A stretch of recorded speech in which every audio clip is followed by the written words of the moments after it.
I want to meditate with you from Psalm 126.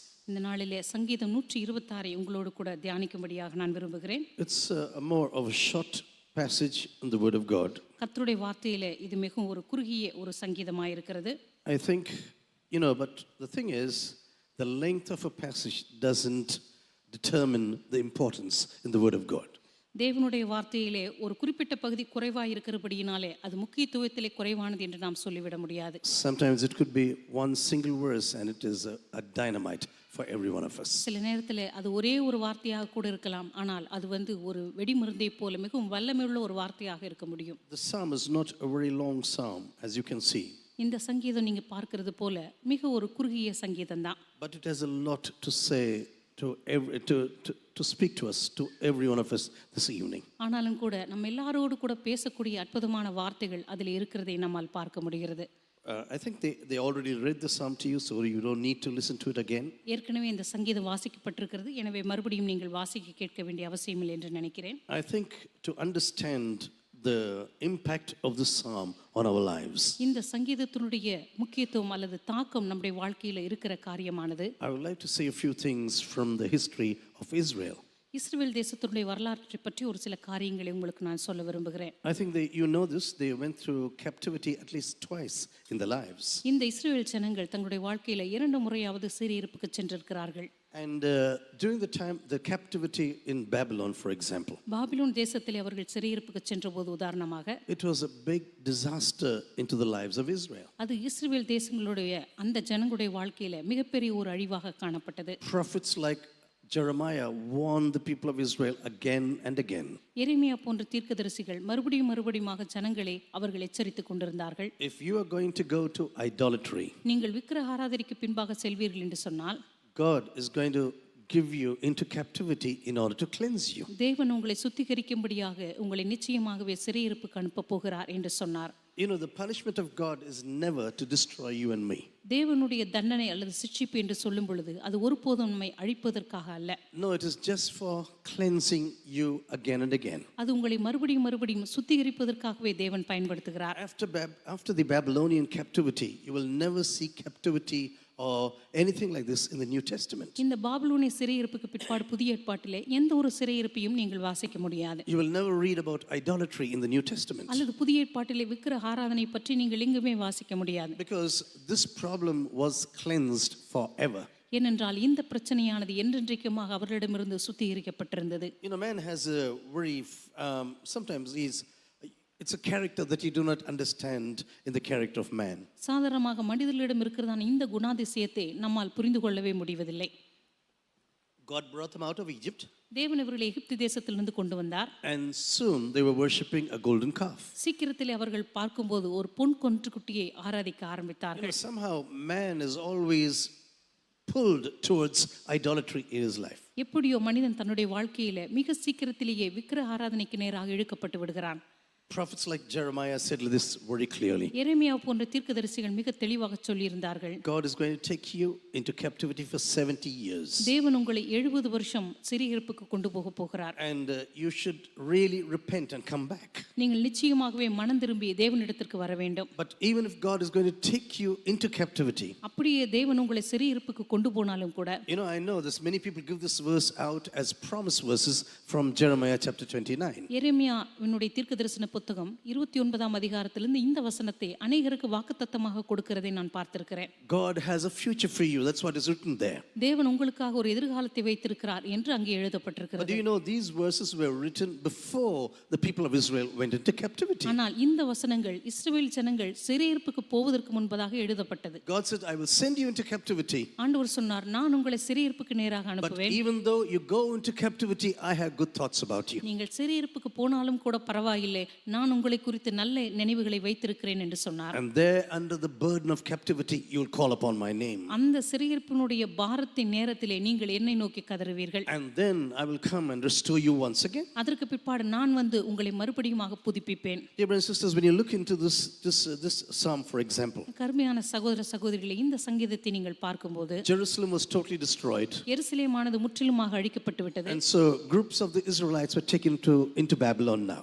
இப்பொழுது ஒரு குழு ஜனங்களானவர்கள் அவர்கள் பாபிலோனுக்கு சிறையிருப்பாக கொண்டு செல்லப்படுகிறார்கள். Not everyone was kept together in one single place in Babylon. எல்லாருமே அந்த சிறையிருப்பின் நேரத்திலே ஒரே இடத்துக்கு கொண்டு செல்லப்படவில்லை. Babylon was a very highly developed culture even in those days. அந்த நாட்களிலே பாபிலோனானது மிகவும் நாகரிகம் நிறைந்த ஒரு இடமாக காணப்பட்டது. If ever you have the opportunity to go to Germany, for example, எப்பொழுதெல்லாம் ஜெர்மனிக்கு போகக்கூடிய ஒரு வாய்ப்பு உங்களுக்கு கிடைக்குமோ, there is a temple that the German government bought from Babylon and has rebuilt this again in the city of Berlin. பாபிலோனிலிருந்து ஒரு குறிப்பிட்ட ஒரு இடத்தை ஒரு கோவில் அவர்கள் கொண்டு வந்து பெர்லினிலே அவர்கள் முழு கோவிலாக அதை கட்டி வைத்திருக்கிறார்கள். Piece by piece, everything they brought over. ஒவ்வொரு சின்ன சின்ன பகுதிகளாக கொண்டு வந்து அதை முழுவதுமாக கட்டி வைத்திருக்கிறார்கள். I have seen this temple at least 3 times till now. இந்த கோவிலை நான் குறைந்தது ஒரு 3 முறையாவது போய் பார்த்திருக்கிறேன். And it's a marvelous thing when you look at those tiles. அதனுடைய அந்த டைல்ஸ் எல்லாம் நீங்க பார்க்கும் பொழுது மிக மிக அற்புதமானதாக இருக்கும். Even some 600, 700 years ago, கிட்டத்தட்ட 600-700 வருடங்களுக்கு முன்பதாக this கட்டப்பட்ட culture காரியம். was so developed, I tell you. அந்த நாகரிகமானது எவ்வளவு தூரம் வளர்ச்சி அடைந்திருக்கிறது என்பதை நம்மால் பார்க்க Now முடியும். the Israelites are being transported to near this Euphrates river now. இப்பொழுது இந்த இஸ்ரவேல் ஜனங்கள் யூப்ரட்டிஸ் நதி அருகே அவர்கள் கொண்டு செல்லப்பட்டிருக்கிறார்கள். And there they are sitting around and they are thinking about Jerusalem. அங்கே உட்கார்ந்து கொண்டு அவர்கள் எருசலேமை பற்றி சிந்தித்து பார்த்து கொண்டிருக்கிறார்கள். You know, captivity is never a joyous time. சிறையிருப்பு என்று சொல்லும் பொழுது அது ஒருபோதும் சந்தோஷமான ஒரு இடம் என்று சொல்லிவிட முடியாது. Even though you know God is doing this for your own good. தேவன் ஒருவேளை உங்களுடைய நன்மைக்காக அதை செய்தாலும் கூட, No, you are not very happy about captivity. நீங்க சிறையிருப்பை பற்றி ஒருபோதும் சந்தோஷப்பட முடியாது. And as they were there near this river now, இந்த நதிக்கு அருகாமையில் அவர்கள் உட்கார்ந்திருந்த போது, normally Israelites are very joyous people. சாதாரணமாக இஸ்ரவேலர்கள் சந்தோஷமானவர்கள் தான். They can sing, they can dance with harps. அவர்களால சந்தோஷமாக பாட முடியும், கிண்ணறங்களை வைத்து ஆட முடியும். All these strings instruments are hanging on the crown and hanging on the trees now. தங்களுடைய எல்லா கிண்ணறங்களையும் அவர்கள் அலரி செடிகளின் மீது தூக்கி வைத்துவிட்டு, And they are just there in total sorrow. அவர்கள் முற்றிலுமாக மன வருத்தத்தில் காணப்படுகிறார்கள். And the captors of these people, அங்கே சிறையிருப்பு கைதிகளாக காணப்பட்டவர்கள் எல்லாம், you know, sometimes these people come and make fun about you. அங்கே சுற்றி இருந்தவர்கள் சிறைப்பிடித்தவர்கள் எல்லாம் வந்து ஒருவேளை உங்களை பரியாசம் பண்ண முடியும். Hey, you have been worshiping the God of Israel. நீங்கள் இஸ்ரவேலின் தேவனை ஆராதித்தவர்கள் அல்லவா? You think much about the city of Jerusalem. நீங்கள் இப்பொழுது எருசலேம் நகரத்தை பற்றி அதிகமாக சிந்தித்துக் கொண்டிருக்கிறீர்கள் அல்லவா? The temple in Jerusalem is everything for you. எருசலேமில் இருந்த அந்த தேவாலயம் தானே உங்களுக்கு எல்லாமாக இருந்தது. Mount Zion is the zenith of your Christian, of your Hebrew faith. இந்த சீயோன் பர்வதம் தானே உங்களுடைய விசுவாசத்தினுடைய மையமாக காணப்பட்டது. So why don't you sing some songs about Jerusalem? எனவே ஏன் எருசலேமினுடைய சில பாடல்களை எங்களுக்கு நீங்கள் பாடக்கூடாது? You know, sometimes when people know that you are in trouble, சில நேரங்களிலே ஜனங்கள் உங்களுடைய வாழ்க்கையிலே நீங்கள் நெருக்கத்தில் இருக்கிறீர்கள் என்பதை பார்த்த உடனே they will provoke you with such questions. அப்படிப்பட்ட கேள்விகளை கொண்டு வந்து அவர்கள் உங்களை மேலும் காயப்படுத்த தூங்குவார்கள். What about your faith? உன்னுடைய விசுவாசத்தை பற்றி என்ன? What about your God whom you revere so much from Jerusalem? நீ எருசலேமிலிருந்து தேவனுக்காக அவ்வளவு தூரம் அவரை சேவித்து அவருக்கு பயப்பட்டாயே, அந்த தேவனுக்கு என்ன ஆயிற்று? And these people say like this. இந்த ஜனங்கள் இப்படி சொன்னார்கள், How can we sing the songs of Jerusalem now? எருசலேமினுடைய அந்த கீதத்தை அந்நிய தேசத்தில் நாங்கள் பாடுவது எப்படி? You know, how can we are sitting by the waters of Babylon? நாங்கள் இப்பொழுது பாபிலோன் ஆறுகள் அருகே உட்கார்ந்து இருக்கிறோம். We are sitting down and weeping actually. இப்பொழுது உண்மையாகவே நாங்கள் இங்கே உட்கார்ந்து கொண்டு அழுது கொண்டு இருக்கிறோம். Our remembrance totally is on Zion. எங்களுடைய நினைவுகள் எல்லாம் சியோனை பற்றி மாத்திரமே இருக்கிறது. When these captors are asking these questions to us, எங்களை சிறைப்பிடித்தவர்கள் எங்களை பார்த்து இந்த கேள்வியை கேட்கும்போது, how shall we sing the Lord's song in a foreign land? நாங்கள் கர்த்தருடைய கீதத்தை அந்நிய தேசத்தில் பாடுவது எப்படி? And then they say like this. அதற்கு அப்புறம் இப்படி If சொல்லுகிறார்கள், I forget you, O Jerusalem, எருசலேமே நான் உன்னை மறந்தால் let my hand wither. என் வலதுகை தன் தொழிலை If மறப்பதாக. I forget you, Jerusalem, let my right hand wither. எருசலேமே நான் உன்னை மறந்தால் என் வலதுகை தன் தொழிலை மறப்பதாக. This is the right translation from the Hebrew Bible. இதுதான் எபிரேய மொழிபெயர்ப்பினுடைய எபிரேய அந்த அசல் காரியத்திலிருந்து If I மொழிபெயர்க்கப்பட்டது. do not remember you, எருசலேமே நான் உன்னை நினையாமற் if போனால், I do not set Jerusalem about all of my joys, எருசலேமே என்னுடைய எல்லா முக்கியமான மகிழ்ச்சிக்கு மேலாக உன்னை நான் நினையாமற் போனால், let my tongue cleave to the roof of my mouth. என்னுடைய நாவு என் மேல்வாயோடே ஒட்டிக்கொள்வதாக. Dear brothers and sisters, the thing is about this captivity. எனக்கு அருமையான சகோதர சகோதரிகளே, இந்த சிறையிருப்பை பற்றி நாம் சிந்தித்து பார்க்கும்போது, You know, Jeremiah was very exact. during those days. எரேமியா அந்த நாளிலே அவருடைய தீர்க்க தரிசனத்திலே மிக துல்லியமாக சொல்லி But இருக்கிறார். just like in these days, there were also some false prophets even in those days. இந்த நாட்களை போலவே அந்த நாட்களிலும் சில கள்ள தீர்க்கதரிசிகள் இருந்து They வந்திருக்கிறார்கள். said, don't worry about all of this prophecy what Jeremiah is telling now. எரேமியா சொல்லுகிற இந்த தீர்க்க தரிசனங்களை பற்றி எல்லாம் நீங்க கவலைப்பட வேண்டாம் என்று அவர்கள் சொன்னார்கள். Everything is going to be over very quickly. எல்லாமே சீக்கிரத்திலே ஒரு முடிவுக்கு வரப்போகிறது என்று சொன்னார்கள். Don't believe on this 70 years and all this stuff. இந்த 70 வருஷம் பற்றி எல்லாம் நீங்க ஒன்றும் கவலைப்பட வேண்டாம். You just keep on, and everything is going to be over right now. நீங்கள் தொடர்ந்து செய்வதை செய்து கொண்டிருங்கள், இதெல்லாம் சீக்கிரத்திலே முடிந்துவிடும் என்று But சொன்னார்கள். you know what the true prophet said? ஆனால் உண்மையான தீர்க்கதரிசி என்ன சொன்னார் தெரியுமா? Settle down, look for the good of this city. நீங்கள் இந்த தேசத்திலே குடியிருந்த இந்த தேசத்தினுடைய நன்மையை நாடுங்கள். Look for the peace of the city. இந்த தேசத்தினுடைய நன்மையை தேடுங்கள். And you have to settle down and wait for these 70 years now. இந்த தேசத்திலே குடியிருந்த இந்த தேசத்தினுடைய சமாதானத்துக்காக தேடி 70 வருஷம் காத்திருங்கள். Even today, one of the greatest problems of the Christian faith is this. இன்றைக்கு கூட கிறிஸ்தவ விசுவாசத்தினுடைய ஒரு முக்கியமான காரியம் இதுதான். So-called false prophets running around and telling everything what they deem is from God. இன்றைக்கும் அநேக கள்ள தீர்க்கதரிசிகள் அங்குமிங்கும் சுற்றி கொண்டு தாங்கள் நினைத்த காரியத்தை கர்த்தரிடம் வந்ததாக சொல்லிக் கொண்டிருக்கிறார்கள். But when 70 years were over right now, ஆனால் 70 வருஷம் முடிந்தவுடனே maybe men were thinking like this, oh, it's not going to happen again. ஒருவேளை மனிதன் நினைத்திருக்கலாம் இனிமேல் இது நடக்காது என்று சொல்லி. Maybe some of the Israelites had doubts about the word of God. ஒருவேளை கர்த்தருடைய வார்த்தை குறித்து ஒரு சில இஸ்ரவேலர்களுக்கு சந்தேகம் வந்திருக்கலாம். But in Isaiah chapter 45 says, God says like this. ஆனால் ஏசாயாவின் தீர்க்கதரிசன புத்தகம் 45ஆம் அதிகாரத்தில் இப்படி நாம் வாசிக்கிறோம். The Lord too is anointed to Cyrus. கர்த்தர் தான் அபிஷேகம் பண்ணினதான அந்த கோரேசை நோக்கி, You have been elected to do my purposes right now. நீ என்னுடைய நோக்கங்களை செய்யும்படியாக அபிஷேகம் பண்ணப்பட்டவன். Cyrus was not a believer in the God of Israel. இந்த கோரேஸ் ராஜா இஸ்ரவேலின் தேவனை விசுவாசிக்கிறவர் அல்ல. He's a Persian king now. இந்த மனுஷன் ஒரு பெர்ஷிய தேசத்தினுடைய ராஜா. These people are under the captivity of Babylon. அந்த நாளிலே பாபிலோன் தேசத்தினுடைய சிறையிருப்பிலே இஸ்ரவேல் ஜனங்கள் But இருந்தார்கள். God says to Cyrus, You have been elected to do my purposes. ஆனால் கர்த்தர் சொன்னார், என்னுடைய நோக்கங்களை செய்யும்படியாக நீ தெரிந்து கொள்ளப்பட்டிருக்கிறாய். I will go before you and level the mountains. நான் உனக்கு முன்பாக போய் கோணனான எல்லாவற்றையும் மலைகளை போன்ற காரியங்களை எல்லாம் சமனாக்குவேன். I will break in pieces the doors of bronze. நான் வெண்கல கதவுகளை உடைத்து I will give you the treasures of darkness and the hoards in secret places. அந்தகாரத்தில் இருக்கிற பொக்கிஷங்களையும் ஒளிப்பிடத்தில் இருக்கிறதான புதையல்களையும் நான் உனக்கு தருவேன் என்று சொன்னார். When you read the first 6 verses in Isaiah chapter 45, ஏசாயாவினுடைய தீர்க்கதரிசன புத்தகம் 45ஆம் அதிகாரம் 1 6 வசனங்களை நம்ம வாசித்து you'll பார்க்கும்போது be wondering, can ever God say such things to a person who does not belong to the God of Israel? இஸ்ரவேலின் தேவனை ஆராதிக்காத ஒரு மனுஷனுக்கு கூட ஆண்டவர் இப்படிப்பட்ட வாக்குத்தத்தங்களை கொடுக்க முடியுமா என்று நீங்கள் ஆச்சரியப்படலாம். God is very exact in these prophecies. தேவன் இந்த தீர்க்க தரிசனங்களிலே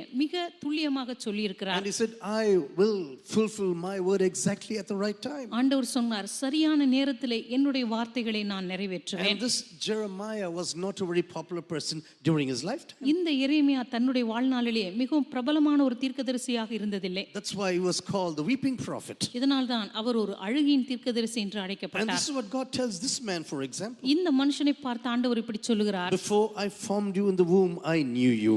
நான் உன் தாயின் வயிற்றிலே உன்னை உருவாக்கும் முன்னமே உன்னை அறிந்தேன். And before you were born, I consecrated you. நீ பிறப்பதற்கு முன்பதாகவே நான் உன்னை அபிஷேகம் பண்ணினேன். I appointed you a prophet to the nations.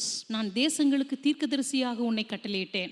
Sometimes we will wonder, Lord, this man had a tough ministry. சில நேரங்களில் நம்ம நினைப்போம், ஆண்டவரே இந்த மனுஷனுக்கு எப்படிப்பட்ட ஒரு கடுமையான ஊழியம் You இருந்திருக்கிறது. say you appointed him, you formed him. இந்த மனுஷனை நீர் உருவாக்கினீர், இந்த மனுஷனை நீர் சிருஷ்டித்தீர். So why didn't you take care of this man? அப்படியானால் இந்த மனுஷனை நீர் ஏன் ஆண்டவரை பொறுப்பெடுத்துக் கொள்ளவில்லை? He was a true prophet. He always spoke the truth. இந்த மனுஷன் ஒரு உண்மையான தீர்க்கதரிசி, எப்பொழுதும் சத்தியத்தை தான் பேசினார். So Lord, why did you allow him to suffer like this? ஆனால் ஆண்டவரே இந்த மனுஷன் கஷ்டப்படும்படியாக ஏன் நீர் அனுமதித்தீர்? I tell you, the life of Jeremiah was a very tough life. இந்த எரேமியாவுடைய வாழ்க்கையானது மிகவும் கடினமான ஒரு வாழ்க்கையாக I don't இருந்தது have என்று much சொல்லுகிறேன். time to go into details of his history. இந்த மனுஷனுடைய வரலாற்றுக்குள்ளே போவதற்கு எனக்கு இப்பொழுது அதிகமான நேரம் But இல்லை. he had one of the toughest ministries and lifetimes in the whole of the Bible. ஆனால் இந்த மனுஷனுடைய வாழ்க்கையிலே அவன் செய்ததான ஊழியத்தினுடைய காலங்கள் மிக கடினமானவைகள். அதே போல மிகவும் ஒரு புலம்பலின் தீர்க்கதரிசியாக இருந்து And வந்திருக்கிறார். suddenly when 70 years were over right now, திடீரென்று இப்பொழுது 70 வருஷங்கள் முடிந்தவுடனே the God of Israel began to work in the favor of Israel. இஸ்ரவேலின் தேவன் இஸ்ரவேல் ஜனங்களுக்கு மிகவும் தயவுள்ளவராக அவர் கிரியை செய்ய When ஆரம்பித்தார். everything was changing completely. எல்லாமே இப்பொழுது முற்றிலுமாக மாற When ஆரம்பித்தது. Babylon, the superpower, Babylon was swallowed by another superpower called Persia. அந்த நாளிலே வல்லரசாக இருந்ததான பாபிலோன் ஆனது பெர்சிய ராஜா என்கிறதான அந்த பெர்சியனுடைய அந்த அரசாங்கத்தினாலே விழுங்கப்பட்டது. Everyone is in wonder right now. எல்லாருமே அதை பற்றி மிகவும் ஆச்சரியப்பட்டார்கள். That's what the psalm says. When everything was happening around us, எங்களை சுற்றிலும் நடக்கிறதான காரியங்களை நாங்கள் பார்க்கும்போது we were set in awe about everything that is happening around us. எங்களை சுற்றிலும் நடக்கிறதான காரியங்களை எல்லாம் நாங்கள் பார்க்கும்போது Hey, we thought we are dreaming right now. நாங்கள் ஏதோ கனவு காண்கிறோமோ என்று நாங்கள் நினைப்பதை போல தோன்றியது. 70 years we are in captivity. 70 வருஷங்கள் நாங்கள் சிறையிருப்பில் இருந்தோம். Even we did not think that it's going to happen exactly after 70 years. 70 வருஷங்களுக்கு பிற்பாடு இது நடக்கும் என்று சொல்லி நாங்கள் கூட நினைக்கவில்லை. The elderly people, Israelites, are still there. அங்க இருக்கிறதான முதியோர்கள் இஸ்ரவேலருக்குள்ள இருக்கிறவர்கள் இருக்கிறார்கள். And lot of youth have been born in captivity. அதே போல சிறையிருப்பிலே பிறந்ததான புதிதான பிள்ளைகள் அங்க இருக்கிறார்கள். For everyone it is a miracle that they did not expect to happen. அங்கிருந்தான எல்லாருக்குமே இதுவரைக்கும் அவர்கள் யோசித்திராத ஒரு அதிசயம் நடந்ததை போல தோன்றினது. Do you know in Psalm 126, சங்கீதம் 126 at least 4 times it says in Tamil Bible, Kartar, Kartar, Jehovah, or Yahweh, Yahweh, Yahweh. Tamil வேதாகமத்திலே கர்த்தர் அல்லது யெகோவா என்கிறதான வார்த்தை 4 முறையாவது பயன்படுத்தப்பட்டிருக்கிறது. You know why? ஏன் தெரியுமா? God wants to make it very clear. ஆண்டவர் அந்த இடத்துல மிக தெளிவாக சொல்ல விரும்பினார். It is I who is doing everything. நானே உங்களுக்கு எல்லாவற்றையும் செய்கிற தேவனாக இருக்கிறேன். Not man is doing இதை everything. மனுஷன் செய்து கொண்டிருக்கிறது இல்ல. I, your God, is executing everything according to my own promises. உங்கள் தேவனாகிய நானே நான் வாக்குரைத்தபடியே எல்லாவற்றையும் செயலாற்ற I ஆரம்பித்திருக்கிறேன். am going to overturn the captivity of these Israelites. இந்த இஸ்ரவேல் ஜனங்களுடைய சிறையிருப்பை இப்பொழுது நான் மறுபடியுமாக திருப்ப போகிறேன். I am going to do such a great thing that all the heathens are going to speak about this. புறஜாதிகள் எல்லாம் இதை பற்றி அதிசயப்பட்டு பேசும்படியாக உங்கள் மத்தியிலே நான் ஒரு காரியத்தை செய்ய And போகிறேன். there's going to be exuberance and joy all across Israel. இஸ்ரவேல் ஜனங்களுக்குள்ள அது மிகப்பெரிய பூரிப்பையும் சந்தோஷத்தையும் ஏற்படுத்தும். Dear brothers and sisters, even in your life and my life today, அருமையான சகோதர சகோதரிகளே, உங்களுடைய வாழ்க்கையிலும் என்னுடைய வாழ்க்கையிலும் கூட இன்று do you know everything that happened to you and to me, everything was from God. உங்களுடைய வாழ்க்கையிலும் என்னுடைய வாழ்க்கையிலும் நடந்த காரியங்கள் கூட எல்லாமே ஆண்டவரிடமிருந்து வந்தவை உங்களுக்கு தெரியுமா? You know, if you go and meditate on the first 10 verses of Ephesians chapter 2, நீங்கள் போய் எபேசருக்கு எழுதின நிருபம் 2ஆம் அதிகாரம் முதல் 10 வசனங்களை வாசித்து I பார்க்கும்போது think it's the best passage about salvation in the New Testament by Apostle Paul. ரட்சிப்பை பற்றி அப்போஸ்தலனாகிய பவுல் புதிய ஏற்பாட்டில் எழுதினான மிக அற்புதமான வசனங்கள் அவை. God says everything was done by God to you. ஆண்டவர் சொல்லி இருக்கிறார் எல்லாமே தேவனால் உங்களுக்கு கிடைத்தது. Yes, faith also is a gift from God to you. ஆம், விசுவாசத்தினாலே ரட்சிக்கப்பட்டீர்கள். அந்த விசுவாசம் கூட தேவனால் உங்களுக்கு கிடைத்த ஒரு ஈவு. You know, our dear sister, when she was leading worship, she was speaking a lot about the grace of God. அருமையான சகோதரி ஆராதனை நடத்தும் போது அதிகமாக கிருபை பற்றி நம்ம மத்தியில் அவர்கள் Do சொன்னார்கள். you know you are saved by grace and by no one else? நீங்கள் கிருபையினாலே மாத்திரம் ரட்சிக்கப்பட்டீர்கள் ஒழிய வேறு எதினாலும் அல்ல. You did not decide to follow Jesus. நீங்கள் இயேசுவை பின்பற்றும்படியாக தீர்மானிக்கவில்லை. Jesus decided to intervene into our sinful lives one day. இயேசு கிறிஸ்துவே நம்முடைய பாவமுள்ள வாழ்க்கைக்குள்ளாக ஊடுருவும்படியாக அவர் ஒரு நாள் முடிவு செய்தார். I am going to come into your life today. நான் வந்து இன்றைக்கு உன் வாழ்க்கையிலே வாசம் பண்ண I am போகிறேன். going to forgive your sins. நான் உன்னுடைய பாவங்களை மன்னிக்க I போகிறேன். am going to wash you clean. நான் உன்னை முற்றிலுமாக கழுவி I சுத்திகரிக்க am going to போகிறேன். baptize you with the power of the Holy Spirit. பரிசுத்த ஆவியின் வல்லமையினாலே நான் உன்னை I அபிஷேகிக்க am going to போகிறேன். call you to walk in ways that I have foreordained for you. நான் உனக்காக முன்குறித்த பூர்வ பாதைகளிலே உன்னை நான் நடக்கச் செய்ய You know, போகிறேன். Ephesians chapter 2 actually says, you are a poem in the hands of God. எபேசருக்கு எழுதின நிருபம் 2ஆம் அதிகாரத்தில் நம்ம பார்க்கிறோம். நீங்கள் கர்த்தரால் உருவாக்கப்பட்ட ஒரு கவிதையாய் இருக்கிறீர்கள் என்று சொல்லப்பட்டிருக்கிறது. Everyone who's sitting here in front of me this evening, இந்த மாலை வேளையில் எனக்கு முன்பாக உட்கார்ந்து கொண்டிருக்கிற நீங்கள் ஒவ்வொருவருமே everyone is a single poem in the hands of God. நீங்க ஒவ்வொருவருமே தேவனுடைய கரத்திலே தனித்தனியாக உருவாக்கப்பட்ட ஒரு கவிதையாக இருக்கிறீர்கள். We contributed nothing for our salvation. நம்முடைய ரட்சிப்புக்காக நாம் செய்ய வேண்டியது செய்தது ஒன்றுமே இல்லை. We contributed nothing to the joy of our lives. நம்முடைய வாழ்க்கையினுடைய சந்தோஷத்திற்காக நாம் செய்தது எதுவும் You இல்லை. know, God says, I am doing everything for you. கர்த்தர் சொல்கிறார் உனக்காக எல்லாவற்றையும் நான் I am செய்திருக்கிறேன். going to turn around everything possible according to my word. என்னுடைய என்னுடைய வார்த்தையின்படி உடைய வாழ்க்கையில் எல்லாவற்றையும் நான் திருப்புவேன். And the Israelites were totally in awe and wonder. இஸ்ரவேல் ஜனங்கள் இப்பொழுது அவர்கள் முற்றிலுமாக அதிசயப்பட்டு பூரித்துக் கொண்டிருக்கிறார்கள். Once you are full of awe and wonder about things God has done in your life, உங்களுடைய வாழ்க்கையில கர்த்தர் செய்த காரியங்களை பற்றி நீங்கள் ஒருமுறை மிகவும் ஆச்சரியப்பட்டு பூரிக்கும்போது, when you stand in the presence of God and think about your salvation, ஆண்டவருடைய சமூகத்தில் நின்று கொண்டு உங்களுடைய ரட்சிப்பை பற்றி நீங்கள் சிந்தித்து பார்க்கும்போது, all the worthless things you have been doing before you came to the Lord Jesus, கர்த்தராகிய இயேசுவண்டை நீங்கள் வருவதற்கு முன்பதாக நீங்கள் செய்த எல்லா வீணான காரியங்களை பற்றி the நினைக்கும்போது, wonderful ways in which God led you till today, இன்றைக்கு வரைக்கும் ஆண்டவர் உங்களை வழி நடத்தினதான அற்புதமான பாதைகளை நீங்கள் நினைத்து the பார்க்கும்போது, wonderful doors that God opened for your personal lives, உங்களுடைய தனிப்பட்ட வாழ்க்கைக்காக தேவன் திறந்ததான அற்புதமான கதவுகளை நீங்கள் நினைத்து பார்க்கும்போது, all this undeserved blessings upon you and your family, உங்களுடைய வாழ்க்கையிலும் உங்களுடைய குடும்பத்திலும் தேவன் காண்பித்ததான அந்த தகுதியற்ற அந்த அளவில்லாத அன்பையும் தயவையும் நினைத்து பார்க்கும்போது, our worship times will be a time of exuberance and loud noise, I tell you. நம்முடைய ஆராதனை நேரமானது நிச்சயமாகவே தேவனுடைய சமூகத்திலே அது வெடித்து கிளம்புகிற அல்லது நிறுத்தப்பட முடியாத ஒரு ஆராதனையாக இருக்கும். Do you know any person who is happy is always loud? சந்தோஷமா இருக்கிற எந்த மனுஷனுமே எப்பொழுதுமே மிகவும் சத்தமிடுவார். உங்களுக்கு தெரியுமா? Sometimes people ask me, why is your church so loud sometimes? சில நேரத்துல ஜனங்களை நீ பார்த்து கேட்பதுண்டு, ஏன் உங்க சபையில ரொம்ப சத்தமா இருக்குது? I said, joyous people are always loud. சந்தோஷமா இருக்கிறவங்க எப்பொழுதுமே சத்தம் போடுவாங்க அப்படின்னு நான் சொல்லுவேன். If you are happy, you will be loud. நீங்க சந்தோஷமா இருந்தா நிச்சயமாகவே நீங்கள் சத்தமிடுவீர்கள். Especially when you go to a cricket match or football match, for example. விசேஷமாக ஒரு கால்பந்தாட்டம் அல்லது கிரிக்கெட் விளையாட்டு மைதானத்துக்கு நீங்க போகும்போது, I was a football fanatic as a student. நான் மாணவனாக இருந்த பொழுது கால்பந்தாட்டத்தை குறித்து நான் மிகவும் ஒரு பைத்தியம் என்று சொல்லலாம். I used to play in Germany in my college. நான் ஜெர்மனியில் இருக்கும் பொழுது கல்லூரியில நான் விளையாடுவேன். And what I found out there, அங்கே நான் கண்டுபிடித்த காரியம்,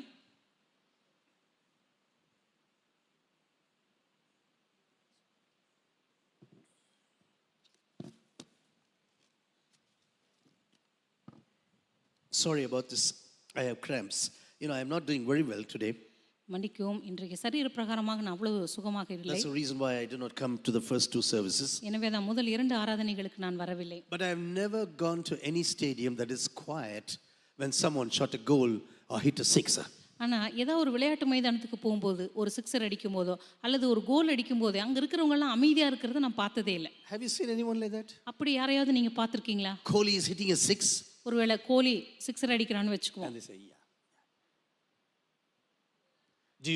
Have you ever done like this? இப்படி மெதுவா நீங்க சொல்லிட்டு இருப்பீங்களா? பரவாயில்லை சிக்ஸர் These அடிச்சிட்டேன். people just stand up on the chairs and they are cheering. எல்லாம் எந்திரிச்சு அப்படியே நாற்காலிகள் மேல ஏறி நின்னு அப்படியே குதிச்சு சந்தோஷப்படுறாங்க இல்லையா? And you'll be wondering who hit the six now. இப்போ யாரு சிக்ஸர் அடிச்சான்னு சொல்லி நமக்கே தெரியாது. Is it the person who's standing on the chair or Kohli? Yeah? இங்க சேர்ல நின்னு ஆடிட்டு இருக்கிறவரா அல்லது மைதானத்துல இருக்கிற கோலியா அப்படின்னு நம்ம நினைப்போம். We'll have so many thoughts in our lives. நம்முடைய மனதுல நிறைய எண்ணங்கள் வரும்.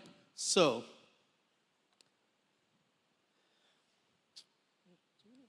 I have a lot extreme pain.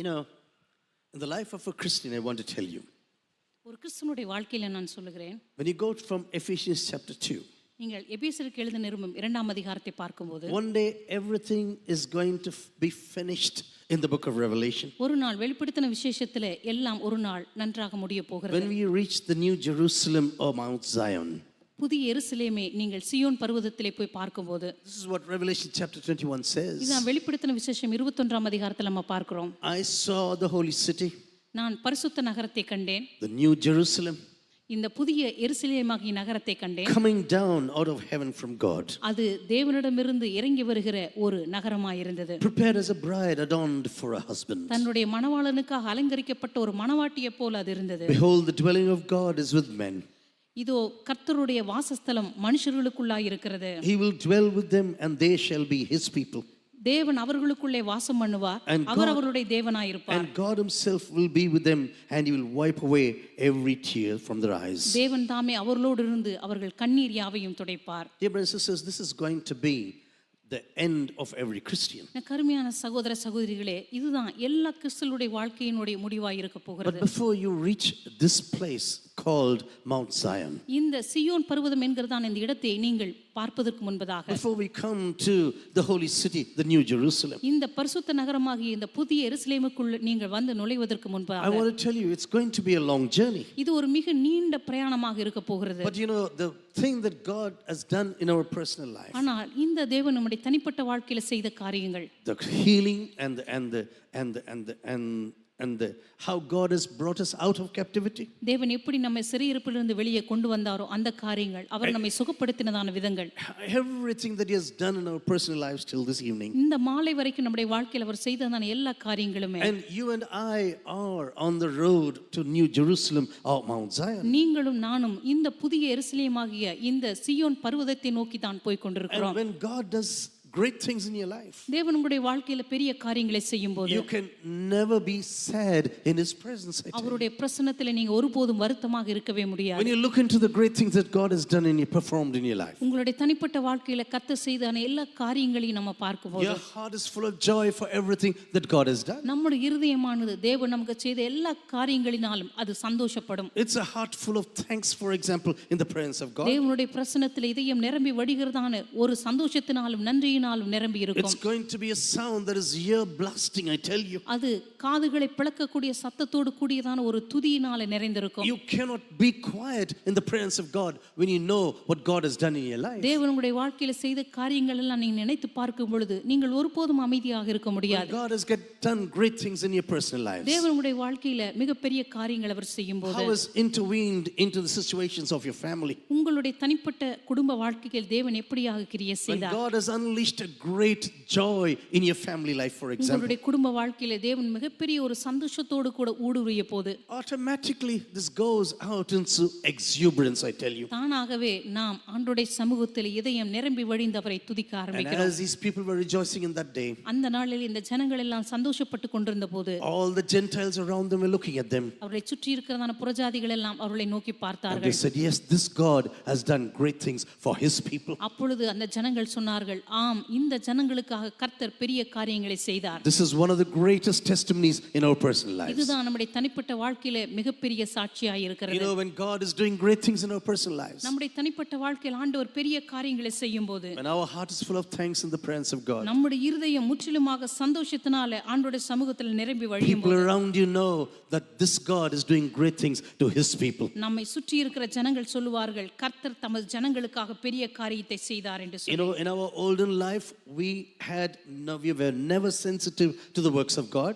நம்முடைய பழைய வாழ்க்கையில் நாம் இருக்கும் பொழுது ஒரு பொழுதும் தேவனுக்கு ஏற்ற ஒரு வாழ்க்கை நாம் வாழவில்லை. We were dead in our sins and trespasses. நம்முடைய பாவங்களிலும் மீறுதல்களில் நாம் மரித்து போயிருந்தோம். Not a little dead. ஏதோ கொஞ்சம் மரித்து போகவில்லை. You know, if you're little, we were dead, that's all. நாம் முற்றிலுமாக மரித்து போயிருந்தோம், That அவ்வளவுதான். means we were totally insensitive to the voice or the touch of God. அப்படியானால் தேவனுடைய தொடுதலுக்கோ அல்லது அவருடைய குரலுக்கோ நாம் முற்றிலுமாக உணர்வற்றவர்களாக We காணப்பட்டோம். were doing everything according to the desires of our flesh. நம்முடைய சொந்த மாம்சம் விரும்பின காரியங்கள் எல்லாவற்றையும் நாம் செய்து கொண்டு வந்தோம். We were obedient to the power of the air called Satan. இந்த வானமண்டலத்தில் உள்ள பொல்லாத பிசாசுனுடைய கிரியைகளை விருப்பத்தை நாம் செய்து வந்தோம். But by grace you have been saved through faith. ஆனால் தேவனுடைய கிருபையினாலே விசுவாசத்தை கொண்டு And ரட்சிக்கப்பட்டீர்கள். this is not your own doing.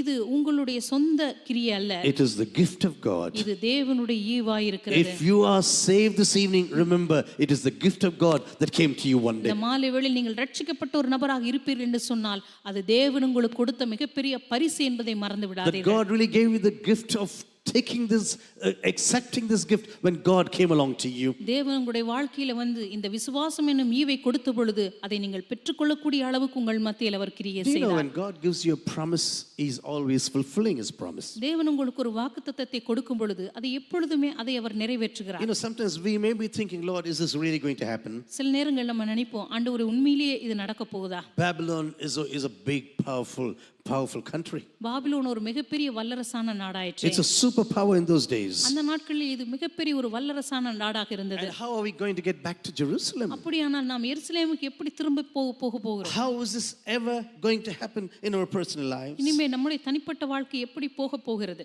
But when 70 years were completed in Babylon, ஆனா 70 வருஷங்கள் பாபிலோனிலே நிறைவடைந்த பின்பு God said, I will visit you. ஆண்டவர் சொன்னார், நான் உங்களை திரும்பவும் சந்திப்பேன். And one of of the greatest verses in the Old Testament is this. பழைய ஏற்பாட்டில் இருக்கிறதான மிகப்பெரிய ஒரு வசனம் இது. God began to change everything in external affairs, I tell you. தேவன் தாமே அங்கிருந்தான எல்லா வெளியுறவு துறை காரியங்களையும் மாற்ற ஆரம்பித்தார். You know, it says in Ezra chapter 1 verse 1 to 4.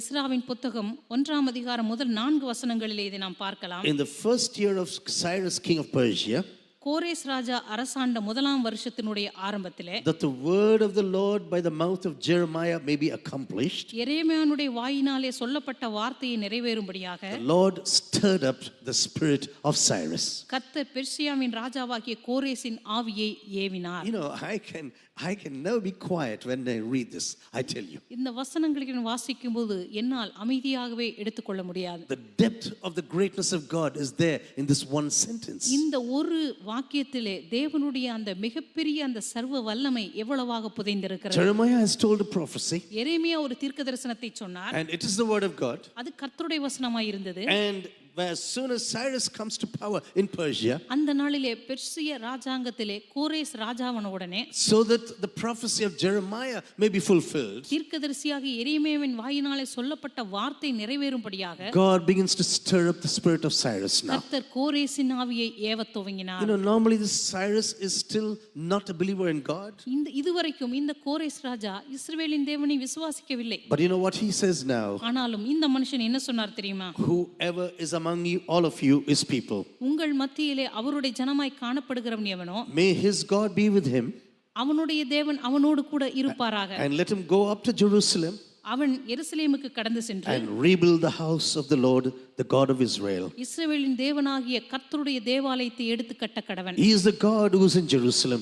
எருசலேமில் இருக்கிற தேவனே தேவன். And let each survivor in whatever place he sojourns, அந்த ஜனங்களிலே மீதியாய் இருக்கிறவன் எவ்விடத்தில் தங்கி இருக்கிறானோ, let every one of us of you go back to Jerusalem. அவ்விடத்து ஜனங்கள் எருசலேமில் உள்ள தேவனுடைய ஆலயத்திற்கென்று கடந்து செல்ல கடவர்கள். You want to go and rebuild your temple? நீங்கள் கடந்து சென்று உங்களுடைய தேவாலயத்தை திருப்பி கட்டி எழுப்ப விரும்புகிறீர்களா? I will give you all the money you want. உங்களுக்கு தேவையான எல்லா பணத்தையும் நான் கொடுக்கிறேன். You want your temple to be rebuilt once again? உங்களுடைய தேவாலயத்தை மறுபடியும் புதுப்பித்து கட்ட நீங்கள் விரும்புகிறீர்களா? I will give you my credit card. நான் என்னுடைய அந்த வங்கி கணக்கு அட்டையை கொடுக்கிறேன். You go and spend your money. I will give you all the things. நீங்கள் போய் எவ்வளவு செலவு பண்ண வேண்டுமோ உங்களுக்கு தேவையானதை Dear எடுத்துக்கொள்ளுங்கள். brothers and sisters, our God is a wonderful God, I tell you. கருமையான சகோதர சகோதரிகளே, Our நம்முடைய God தேவன் is a God of அற்புதமான miracles, தேவனாய் I tell இருக்கிறார். you.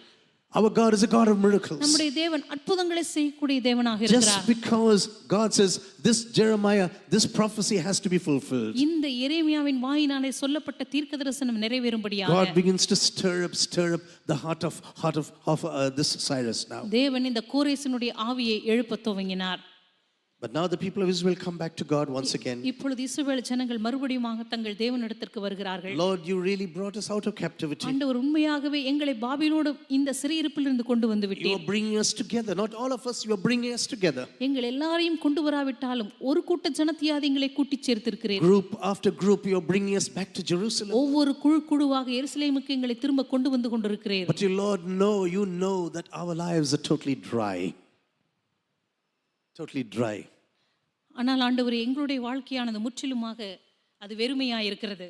Lord, you should come and rebuild this once again. ஆண்டவரே, நீர் வந்து மறுபடியுமாக எங்களை திரும்ப வாழ்க்கையை மறுபடியுமாக நீர் புதுப்பித்து கட்டுவீராக. Lord, you must come into our lives and really start blessing us once again. ஆண்டவரே, எங்களுடைய வாழ்க்கையை மறுபடியுமாக நீர் திரும்ப கொண்டு வந்து அதை ஆசீர்வதிப்பீராக. Maybe there is someone here this evening. ஒருவேளை இந்த மாலை வேளையில் இங்க இருக்கிற யாராவது ஒருவர், God, you know God in your personal life. ஒருவேளை தனிப்பட்ட வாழ்க்கையில தேவனை நீங்கள் அறிந்திருக்கலாம். You have the surety that God has saved you from the past of your life. கர்த்தர் உங்களுடைய கடந்த கால வாழ்விலிருந்து உங்களை ரட்சித்தார் என்று சொல்லி உங்களுக்கு தெரிந்திருக்கலாம். Maybe God has baptized you with the power of the Holy Spirit. ஒருவேளை பரிசுத்த ஆவியின் வல்லமையினாலே தேவன் உங்களை அபிஷேகித்திருப்பார். You can be sure that God has forgiven your sins. தேவன் உங்களுடைய பாவங்களை மன்னித்து விட்டார் என்கிறதான நிச்சயம் உங்களுக்கு இருக்கும். But now you're waiting that God rebuilds your life once again. ஆனால் தேவன் உங்களை மறுபடியுமாக கட்டி எழுப்புவதற்காக நீங்கள் காத்துக் That you கொண்டிருப்பீர்கள். say, yes, Lord, come and rebuild my life once again. ஆண்டவரே, மறுபடியுமாக வந்து எங்களை நீர் புதுப்பித்து கட்டி எழுப்புவீராக. I'll come back to the place of worship once again. ஆண்டவரே, ஆராதனை இடத்திற்கு மறுபடியுமாக நிச்சயமாக எங்களை கொண்டு வருவீராக. You have done a great miracle in my personal life. ஆண்டவரே, என்னுடைய தனிப்பட்ட வாழ்க்கையில மிகப்பெரிய காரியத்தை நீர் செய்திருக்கிறீர். Everything was done by you in our personal lives. ஆண்டவரே, எங்களுடைய வாழ்க்கையில செய்யப்பட்டதெல்லாம் உம்மாலே செய்யப்பட்டது. But what I need is a real blessing from you, Lord, for me, my family and my surrounding. ஆனால் ஆண்டவரே, எனக்கு தேவையெல்லாம் என்னுடைய தனிப்பட்ட வாழ்க்கையிலே நீர் கொடுக்கிறதான ஆசீர்வாதம், என்னுடைய தனிப்பட்ட வாழ்விலே நான் இருக்கிறதான சமுதாயத்திலே, என்னுடைய குடும்பத்திலே. Yes, Lord, as I come back to the holy city of God, ஆமா ஆண்டவரே, தேவனுடைய இந்த பரிசுத்த நகரத்துக்கு நேராக நான் திரும்பி there's வருகிறேன். going to be a lot of work before me.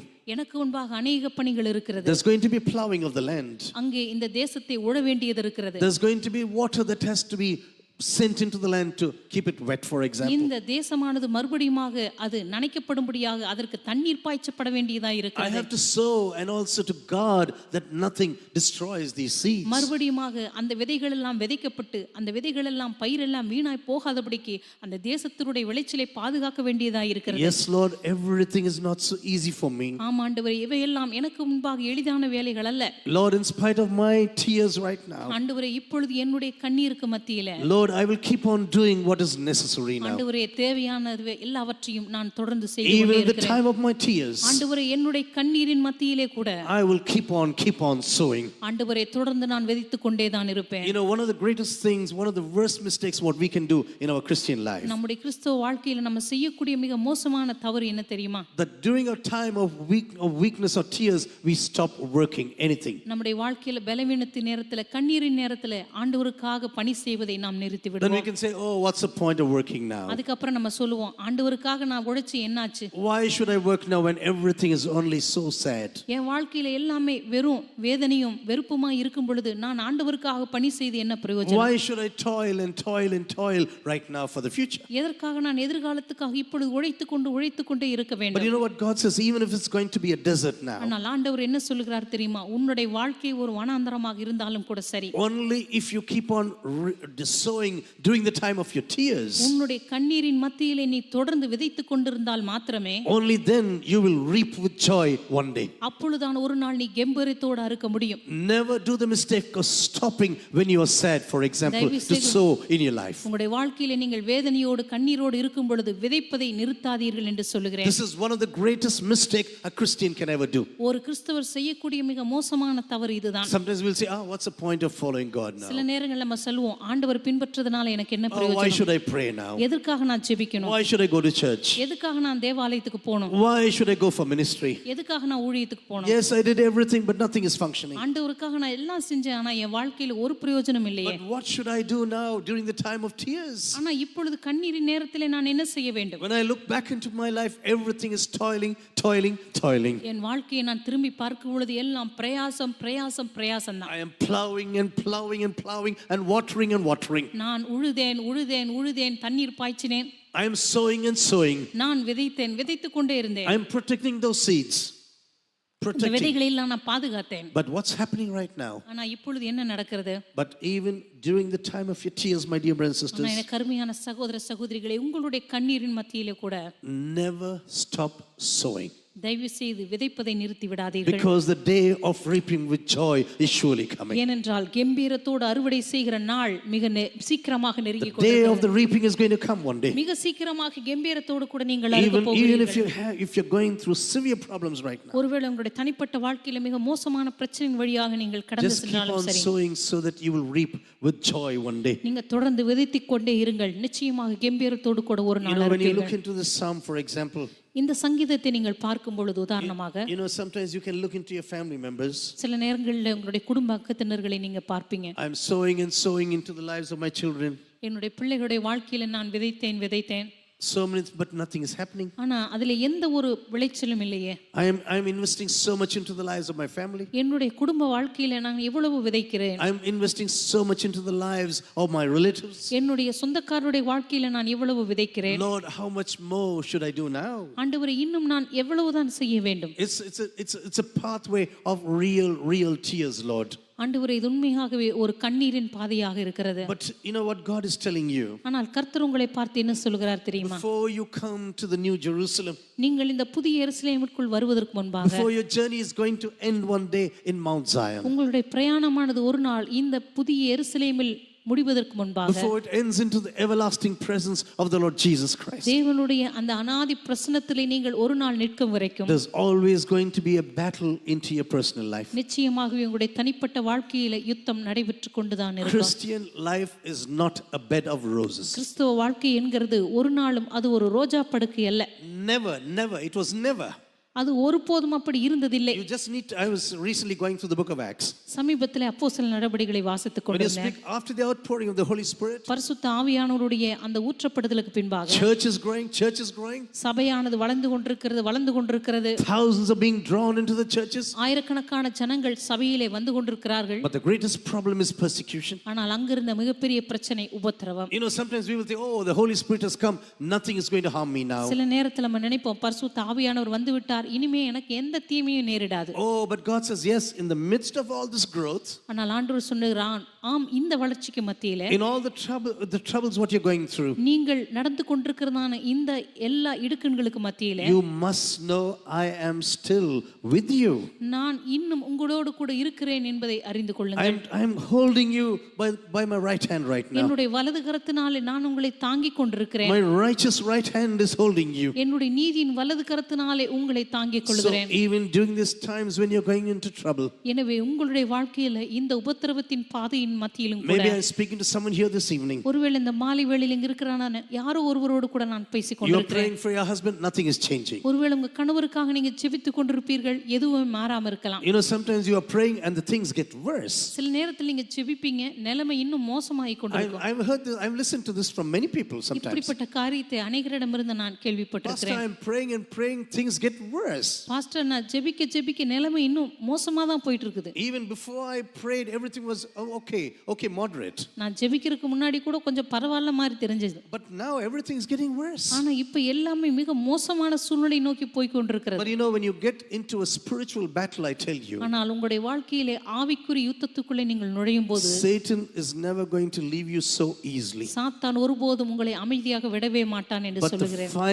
final word is going to be from God. ஆனால் கடைசி வார்த்தை ஆண்டவர் சொல்லுகிறது Your மாத்திரமே. end is not going to be in tears, I tell you. உங்களுடைய முடிவு ஒருபோதும் கண்ணீராக இருக்க போவதே இல்லை. Your end is going to be in victory. உங்களுடைய முடிவு நிச்சயமாகவே அது ஒரு வெற்றியின் So முடிவாக இருக்கும். as you go on in your spiritual life, எனவே உங்களுடைய ஆவிக்குரிய வாழ்க்கையில் நீங்கள் தொடர்ந்து செல்லும் போது you just keep on sowing and just wait for the time of God to act. தொடர்ந்து விதைத்துக் கொண்டே இருங்கள். கர்த்தர் செயல்படுவதற்காக காத்துக் கொண்டே இருங்கள். Because your end is never going to be in tears. உங்களுடைய முடிவு ஒருபோதும் கண்ணீரின் முடிவாக இருக்க போவதே இல்லை. One day when you come to the presence of the Lord, ஒரு நாள் நீங்கள் கர்த்தருடைய பிரசன்னத்துக்கு முன்பாக when வரும்போது you come and stand in Mount Zion, the New Jerusalem, ஒரு நாள் இந்த புதிய எருசலேமாகிய சீயோன் பர்வதத்திலே நீங்கள் வந்து it's நிற்கும்போது going to be a worship of joy and exuberance with every nation of this world. இது ஒரு ஆராதனையின் இடமாக எல்லா தேசங்களும் இணைந்து ஆரவாரத்துடனும் துதியுடனும் இணைந்து தேவனை கொண்டாடுகிற ஒரு இடமாக இருக்க Where God போகிறது. alone is going to be the sun to his people. அங்கே தேவன் தாமே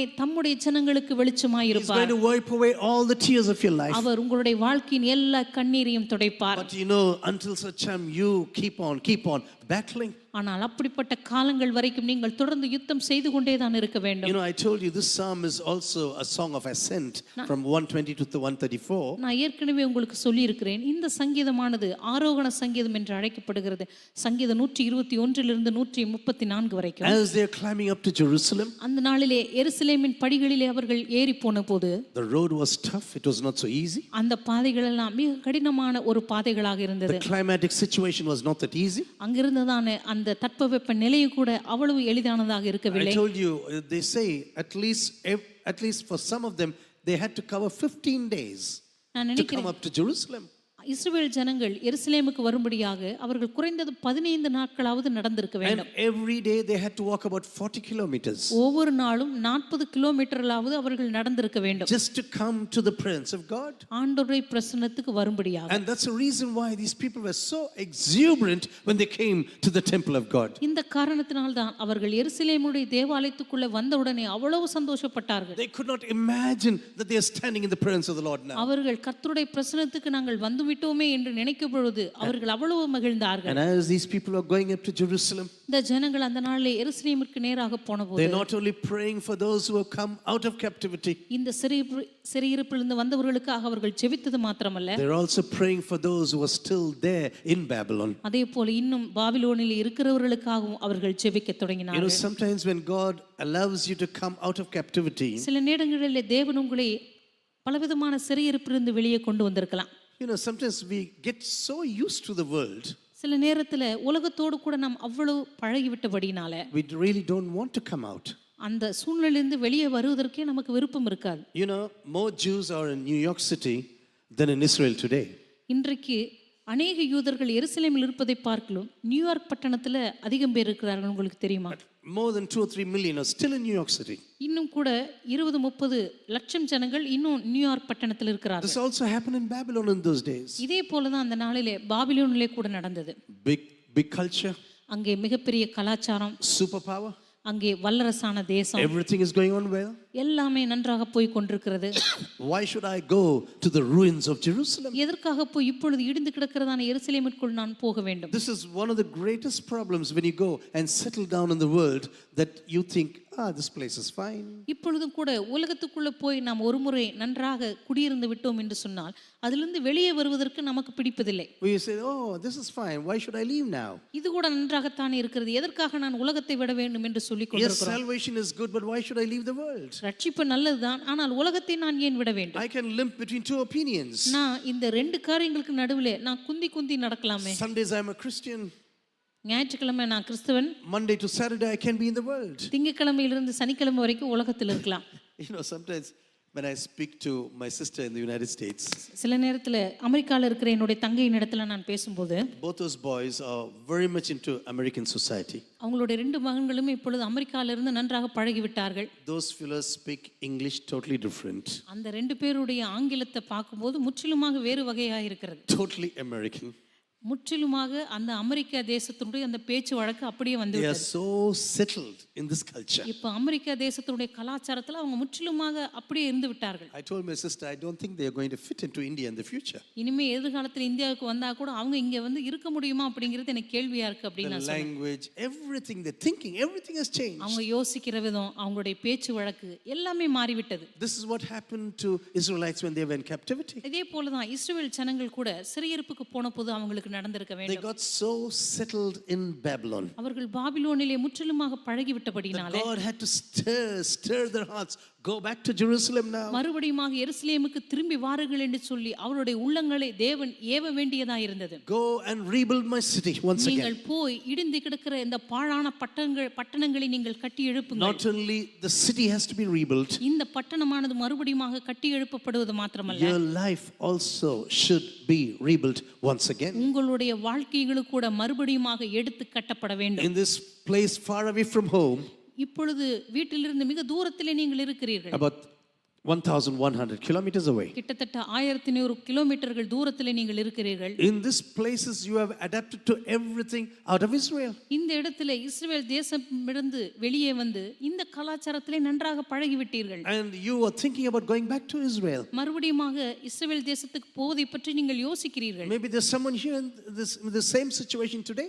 ஒருவேளை இங்க இருக்கிற யாரோ ஒருவர் இதே சூழ்நிலையில் இருக்கலாம். Oh yeah, I got so accustomed to my surroundings in the world. இப்பொழுது உலகத்தில் இருக்கிறதான சூழ்நிலைக்கு நான் ரொம்ப பழகிவிட்டபடினால, My business surrounding is wonderful. என்னுடைய வியாபாரம் சுற்றி இருக்கிற சூழ்நிலை நன்றாக இருக்கிறது. All the company friends are wonderful. அல்லது நான் வேலை செய்கிற இடத்துல அந்த கம்பெனியில் இருக்கிற நண்பர்கள் எல்லாம் ரொம்ப அற்புதமான நண்பர்கள். Yes, they don't believe in the Lord Jesus Christ. அவர்கள் கர்த்தராக இயேசுவை விசுவாசிப்பதில்லை தான். But it's fun, it's wonderful. It's fun to be with them. ஆனால் அவர்களோடு கூட இருப்பது எனக்கு எவ்வளவு சந்தோஷமா இருக்கிறது. You know, if you are really going to come out of captivity, நீங்கள் உண்மையாகவே சிறையிருப்பிலிருந்து வெளியே வரும்போது, but God says, I redeemed you through the power of my blood. ஆண்டவர் சொல்கிறார், என்னுடைய இரத்தத்தின் வல்லமையினாலே நான் உன்னை மீட்டுக்கொண்டேன். You were dead in your sins and trespasses. உன்னுடைய அக்கிரமங்களினாலும் பாவங்களினாலும் நீ மரித்து போயிருந்தாய். You were totally insensitive to my word. என்னுடைய வார்த்தைக்கு நீ முற்றிலும் உணர்வற்ற ஒரு சடலமாக இருந்தாய். You were totally insensitive to my presence. என்னுடைய பிரசன்னத்துக்கு நீ முற்றிலுமாக உணர்வற்றவனாக இருந்தாய். But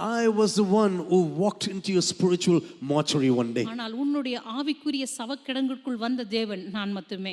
I came and spoke my word of life to you. நான் வந்து என்னுடைய ஜீவனுள்ள வார்த்தைகளை உன்னிடத்தில் பேசினேன். Before me entering into your mortuary, spiritual mortuary, உன்னுடைய ஆவிக்குரிய சவக்கிடங்கிற்குள்ளாக நான் வருவதற்கு if முன்பாக I would have not done this to you in your personal life, ஒருவேளை உன்னுடைய தனிப்பட்ட வாழ்க்கையில் இந்த காரியத்தை நான் செய்யாமல் இருந்திருப்பேனானால், you will be still dead in your sins and trespasses. நீ இன்னும் உன்னுடைய அக்கிரமங்களிலும் பாவங்களிலும் மரித்துத்தான் இருந்திருப்பாய். My dear sisters, what God did in the life of Israel, கருமையான சகோதர சகோதரிகளே, இந்த இஸ்ரவேல் ஜனங்களுடைய வாழ்க்கையில கர்த்தர் செய்த காரியங்கள், I do not know whether you can grasp the gravity of everything what God did. கர்த்தர் செய்த எல்லா காரியங்களுடைய அந்த ஆழமான தன்மை உங்களால் புரிந்து கொள்ள முடிகிறதா என்று எனக்கு தெரியவில்லை. God changing the entire external affairs of this world. தேவன் அப்பொழுது இருந்ததான அந்த வெளியுறவுத்துறையினுடைய பல சூழ்நிலைகளை அவர் மாற்ற ஆரம்பித்தார். Suddenly this Persia comes to power, திடீரென்று இந்த பெர்சிய ராஜ்யமானது இப்பொழுது அரசாளுக்குள்ள வர and ஆரம்பித்தது. headed by Cyrus,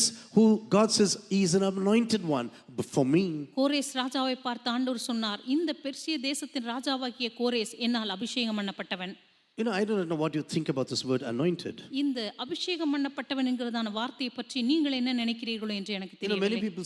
many people think if you speak in tongues you are anointed. அநேகர் சொல்லுவார்கள், நீங்க அந்நிய பாஷையில பேசினா நீங்க அபிஷேகம் பண்ணப்பட்டவங்க. Speaking in tongues is a gift of God. அந்நிய பாஷையில் பேசுவது என்பது தேவனுடைய ஒரு வரமாக I இருக்கிறது. am not against this gift, I tell you. இந்த வரத்திற்கு விரோதமாக நான் இல்லை. It's like a child speaking to the father. இது ஒரு பிள்ளை தன் தகப்பனிடத்தில் பேசுவது போல. No one understands, but the heavenly Father understands. இது ஒருவருக்கும் புரியாது, ஆனால் பரலோக தகப்பனுக்கு நன்றாக But புரியும். when you look into the list of all the gifts of the Holy Spirit, ஆனால் பரிசுத்த ஆவியானவருடைய வரங்களை நீங்கள் பார்க்கும்போது the first thing is word of knowledge. முதலாவது சொல்லப்பட்டிருக்கிறது ஞானத்தின் வார்த்தை. Did you see this ever in 1 Corinthians chapter 12? 1 கொரிந்தியர் புத்தகம் 12ஆம் அதிகாரத்தில் இதை நீங்கள் பார்த்திருக்கிறீர்களா? Word of knowledge comes first as the gift of the Holy Spirit. ஞானத்தின் வார்த்தை தான் பரிசுத்த ஆவியானவருடைய வரங்களிலே முதலாவது வருகிறதா இருக்கிறது. And the word anointed means like this. அதற்கு பிற்பாடு அபிஷேகம் பண்ணப்பட்டவன் என்று சொல்லும்போது, Where God elects you for a certain purpose. கர்த்தர் ஒரு குறிப்பிட்ட நோக்கத்திற்காக உங்களை தெரிந்து கொள்வது. God gets hold of you தேவன் உங்களை பிடித்துக் கொள்கிறார். and he says, I'm going to use you for this purpose. அதுக்கப்புறம் சொல்லுகிறார், இந்த நோக்கத்திற்காக நான் உன்னை பயன்படுத்த போகிறேன். And many people in the Old Testament, God just chose them in order to do his purposes. பழைய ஏற்பாட்டில் இருந்ததான அநேக ஜனங்களே தேவன் தமது நோக்கங்களை செய்யும்படியாக பயன்படுத்தினார். God says to Assyria, the rod of my anger. கர்த்தர் அசீரியாவை பார்த்து சொன்னார், அசீரியா என் கோபத்தின் கோல். You know, Assyria was not a God-believing country. அசீரியா தேவனை விசுவாசிக்கிற ஒரு தேசம் அல்ல. But God says, the rod of my anger. ஆனால் ஆண்டவர் சொன்னார், அசீரியா என் கோபத்தின் கோல். My child Israel is not obedient to me. என்னுடைய பிள்ளையாக இஸ்ரவேல் எனக்கு கீழ்ப்படியவில்லை. And I have to give them a real spanking. எனவே இப்பொழுது நான் அவர்களுக்கு ஒரு அடி கொடுக்க வேண்டும். And to beat my child, I need a rod now. இப்பொழுது என் பிள்ளையை அடிக்கும்படியாக எனக்கு ஒரு கோல் தேவைப்படுகிறது. You know, Assyria was one of the most cruelest countries you can ever read in human history. மனித வரலாற்றிலேயே மிகவும் கொடூரமான ஒரு ஜனங்களுடைய வரலாறு என்றால் அது அசீரிய ஜனங்கள் தான். They put hooks on the noses and pulled people. ஜனங்களை சிறைப்பிடித்து சென்ற பொழுது அவர்கள் மனுஷர்களுடைய மூக்குகளிலே கொக்கிகளை போட்டு மிருகங்களைப் போல இழுத்து If சென்றார்கள். you read a history from Assyria, you'll be shocked, I tell you. அசீரிய ஜனங்களுடைய வரலாற்றை நீங்க வாசித்து பார்த்தா நீங்களே அதிர்ச்சி But அடைவீர்கள். God says, you are the rod of my anger. ஆனா ஆண்டவர் சொன்னார், நீதான் என்னுடைய கோபத்தின் கோல். For this purpose, God elected him. இந்த நோக்கத்திற்காகவே தேவன் அவனை எடுத்தார். But now God says to Cyrus like this, இப்பொழுது ஆண்டவர் கோரேசை பார்த்து சொல்லுகிறார், I am electing you நான் உன்னை தெரிந்து கொண்டேன். because the temple has to be rebuilt. ஏனென்றால் என்னுடைய ஆலயமானது மறுபடியுமாக எடுத்து The கட்டப்படும்படியாக captivity of my children has to end. என்னுடைய ஜனங்களுடைய சிறையிருப்பு ஒரு முடிவிற்கு வர You வேண்டும். know whom God uses to end your captivity? I do not know. உங்களுடைய சிறையிருப்பை முடிக்கும்படியாக தேவன் யாரை பயன்படுத்த போகிறாரோ எனக்கு What தெரியாது. God is going to use in the future to spread his gospel, I do not know. எதிர்காலத்தில் தம்முடைய சுவிசேஷத்தை பரப்பும்படியாக தேவன் யாரை எடுக்க போகிறாரோ எனக்கு How தெரியாது. God is going to rebuild all the churches in every country, I do not know. இனிமே எதிர்காலத்தில் தேவன் எல்லா தேசங்களிலும் சபைகளை கொண்டு வரும்படியாக எந்த தேசத்தை பயன்படுத்த போகிறாரோ எனக்கு But தெரியாது. one thing I know for sure, ஆனா ஒரு காரியம் எனக்கு நிச்சயமாக தெரியும். my God will surely do this. என் தேவன் நிச்சயமாகவே இதை He செய்து will முடிப்பார். surely do this. அவர் நிச்சயமாகவே இதை He செய்து will முடிப்பார். select the people and the place and the time what he has in mind. தேவன் தம்முடைய மனதிலே வைத்திருக்கிற தேசத்தையும் ஜனங்களையும் மனிதர்களையும் அவர் தெரிந்து I கொள்ளுவார். can tell you many things even in human past Recent history, I can tell you. சமீபத்தில் நடந்த காரியங்கள் கூட அநேகவற்றை உங்களுக்கு நான் சொல்ல முடியும். I didn't bring my watch, so I'm looking at the clock now. என்னுடைய கடிகாரத்தை கடிகாரத்தை இன்றைக்கு நான் கொண்டு வர மறந்து விட்டேன். அதனால கடிகாரத்தை பார்த்து I கொண்டிருக்கிறேன். will tell you one thing, and I bring this message to a close. இந்த ஒரு காரியத்தை சொல்லி இந்த செய்தியை நான் முடிக்க விரும்புகிறேன். You know this man Gorbachev from Russia? கொர்பச்சேவ் உங்களுக்கு தெரியுமா? ரஷ்ய தேசத்தைச் சேர்ந்தவர். Yeah, you still remember him? கொர்பச்சேவ் யாருக்கெல்லாம் தெரியும்? எல்லாம் மறந்துட்டாங்க போல இருக்கு. He was the Russian president. இந்த மனுஷன் ஒரு ரஷ்ய தேசத்தினுடைய பிரதம மந்திரி. He was the one in recent history for all the new changes in the world. சமீபத்தில் நடந்த எல்லா புதிய மாற்றங்களுக்கும் இந்த மனுஷன் தான் ஒரு காரணமாக இருந்தார். But you know, his mother was a Baptist Christian. ஆனா இந்த மனுஷனுடைய தாயார் ஒரு பாப்டிஸ்ட் சபையை சேர்ந்த ஒரு கிறிஸ்துவ சகோதரி. You know this? உங்களுக்கு தெரியுமா? Some years ago, 20 years ago, I read about this in Time magazine, I think. 20 வருடங்களுக்கு முன்பதாக டைம் மேகசின்ங்கிறதான இந்த பத்திரிகையில நான் வாசித்தேன். They rounded his face and said, "This man will be the president of Russia one day." அந்த மனுஷனுடைய முகத்தை வட்டமிட்டு காண்பித்திருந்தார்கள். ஒரு நாள் இந்த மனுஷன் தான் ரஷ்ய தேசத்தினுடைய பிரதம மந்திரியாக Then ஜனாதிபதியாக I வருவார். was very interested to read about him. எனவே அவரை பற்றி நான் வாசிப்பதிலே ஆர்வம் காட்டினேன். And his mother was a prayerful Baptist Christian. அவருடைய தாயார் ஒரு பாப்டிஸ்ட் சபையை சேர்ந்த ஒரு ஜெபிக்கிற ஒரு தாயார்.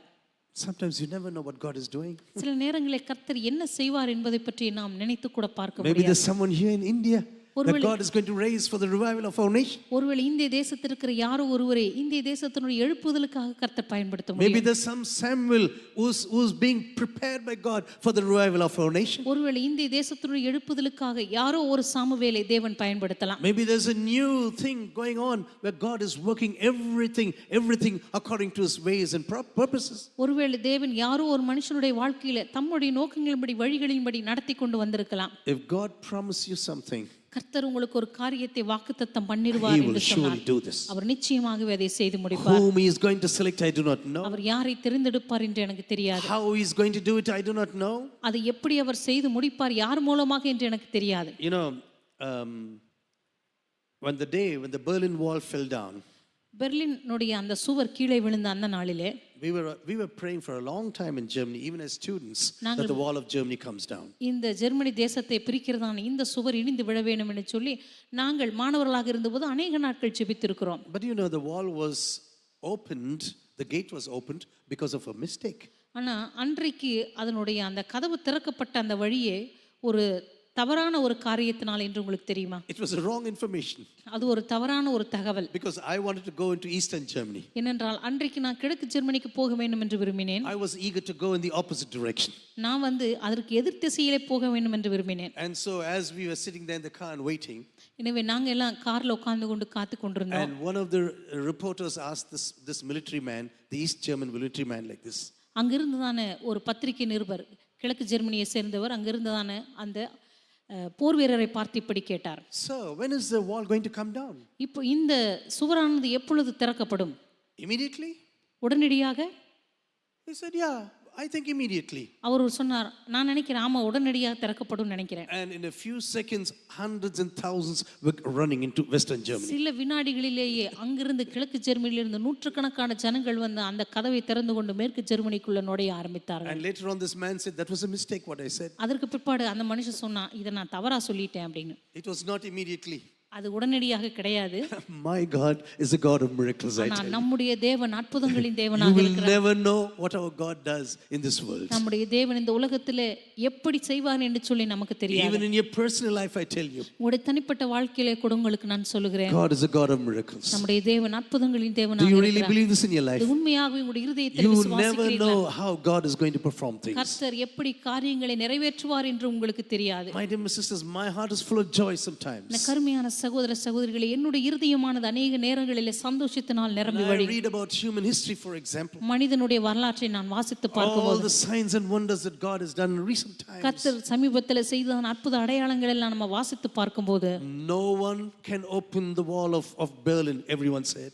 எல்லாரும் சொன்னாங்க இந்த பெர்லின் சுவற்றை யாருமே திறக்க முடியாது என்று. But my God said it will be opened in 40 ஆனா days. என் தேவன் சொன்னார் 40 நாளிலே இந்த சுவரானது In திறக்கப்படும். 40 days this wall is going to come down. 40 நாளிலே இந்த சுவரானது திறக்கப்படும். My God is a God of miracles. என்னுடைய தேவன் அற்புதங்களின் தேவனாய் I இருக்கிறார். want every eyes to be closed. எல்லாருடைய கண்களை மூடும்படியா கேட்டுக்கொள்கிறேன். As we come to an end this evening, இந்த மாலை வேளையில நான் முடிக்கும் போது I do not know what you are going through.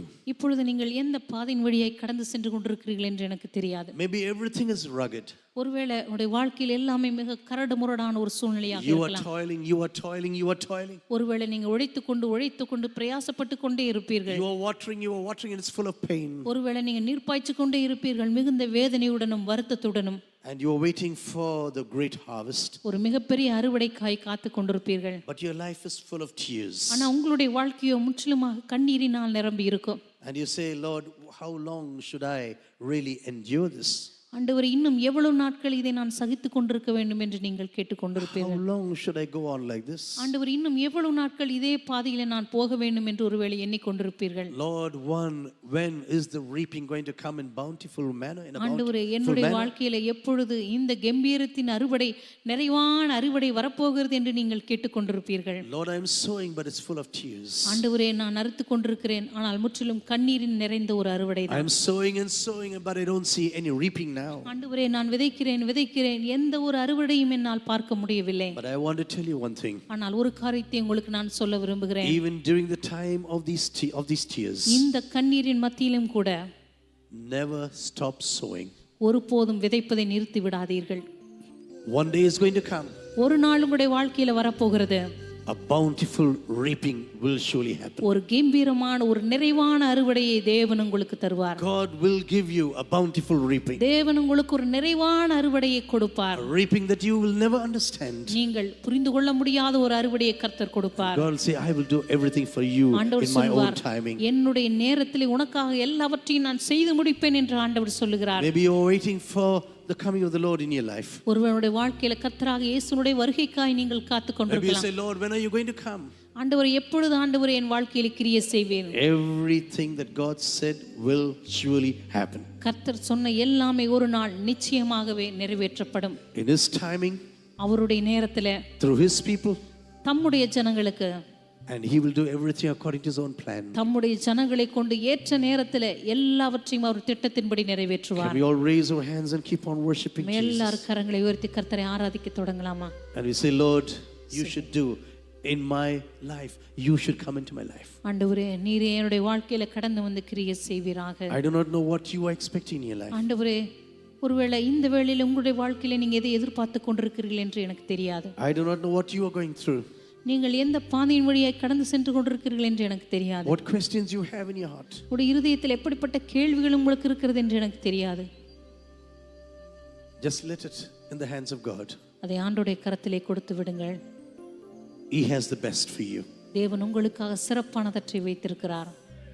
He has the best for you. தேவன் உங்களுக்காக மிகச் சிறப்பானவற்றை வைத்திருக்கிறார். Don't pull or scratch.